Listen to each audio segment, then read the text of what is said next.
Mbola eo amin'izay taranja taekwondo ITF izay ihany dia hikarakara faninanana ny mpikatroka amin'ity taranja ity fedina ny amboaran'i Madagasikara moa no entina amin'izany ka ny Tonjang Hengdi izay no hetsika anaran'ity hetsika an'izay ho ataon'zareo ity ny fahadiminy volana Jolay ho avy izao mitondra fanazavana mikasika indrindra izay ny bosabom Franky Yves. Premier Madagascar ITF Tonjang Hengdi Coupe zany hoe izy ity zany compétition inter Tonjang zany inter club dia ahitana ny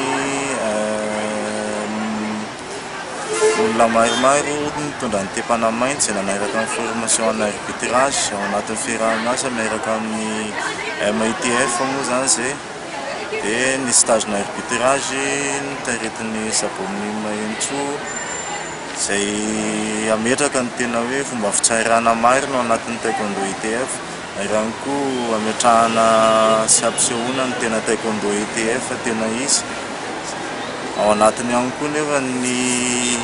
fijerevana no avin'ny ankizy satria ny ankizy zany zao no tena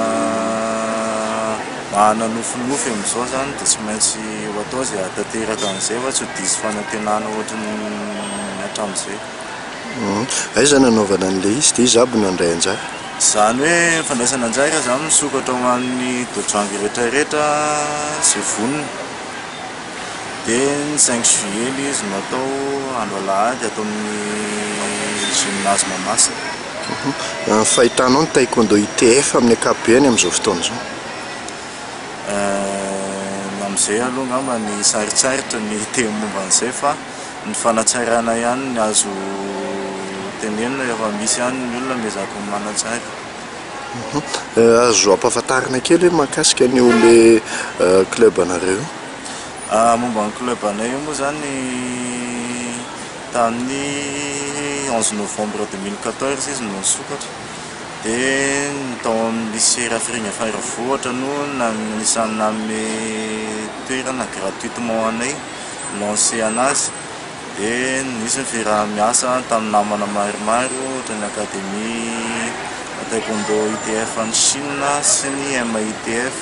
dia ny club maromaro izay membre ao anatin'ny MITF.